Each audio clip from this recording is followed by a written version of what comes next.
So quite the surprise on the upside. Certainly good to see. Now, will this stay? Will it be revised? We will wait and see. We have had quite a wild week here in the markets. We also got Q2 GDP numbers coming out much better than expected. And although there wasn't a whole lot of data this week, we've certainly been on a bit of a ride here in terms of the stock market. My name is Brandon Steele, financial advisor with Mainsail Financial Group here in Bellevue. And our goal every Thursday is to bring to you the market news, the data, the trends that we're watching, and hopefully weed out a bit of the noise along the way.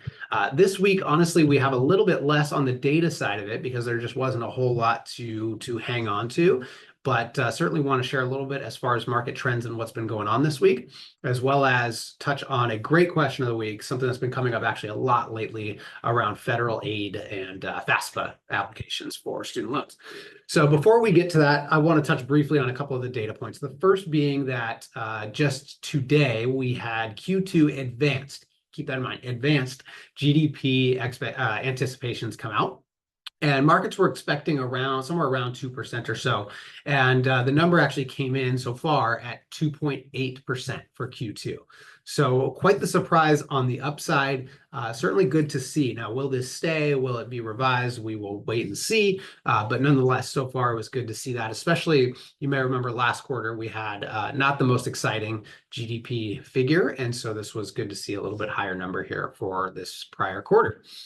We also had wholesale and retail inventories come out, but maybe what I'll share is that wholesale was up at a bit of a slower clip. Retail was about the same as the prior month. So, really no big concerns here, I guess. I had shared last week we would cover this in case there was a story and how it relates to the consumer. I don't know that there necessarily is in this one data point. So we'll kind of breeze past that. But this week has been a little hectic, to say the least. Obviously, more news on the political front, which has kind of shaped some market stuff here this week. Yesterday was a big day in terms of especially the tech side of things getting crushed pretty hard. And so it has been a roller coaster of a week, to say the least.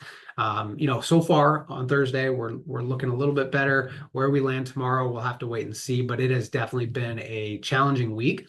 And again, showing signs of broadening markets, right? We've definitely seen areas like small caps and things like that have done much better in this period, where the big names that have done so well up to this point, are struggling a little bit. So very, very important kind of factor in all this, again, especially as we see a bit of a shift here in tone in the market. How long it lasts, we'll have to see. But it has been a very different market the last 3 weeks or so than it had been, up to this point.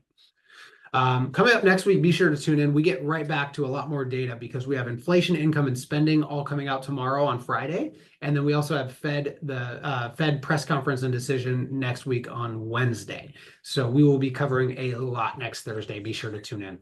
Before we break for this week, though, I do want to cover some FAFSA related questions. And really what I want to cover is just a high level view on what to expect, I guess, if you are applying for FAFSA through FAFSA, and some of the different assets and how they kind of play into things. So the biggest thing that I wanted to highlight is that income, you might expect, is a really big factor when applying here.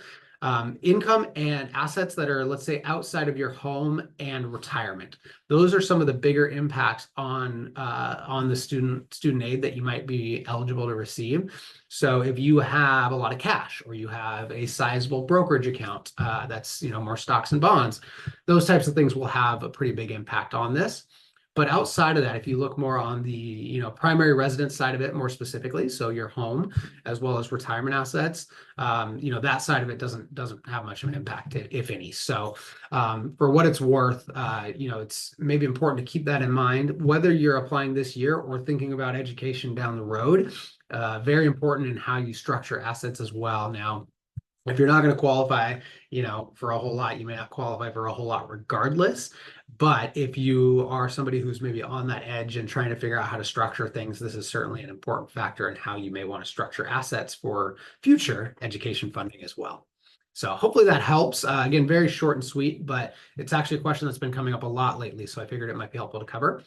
Be sure to tune in next week. Obviously, we have a lot to deal with in terms of income, spending, and inflation tomorrow, as well as the Fed press conference next week. In the meantime, have a great weekend, and we will see you next Thursday at 3.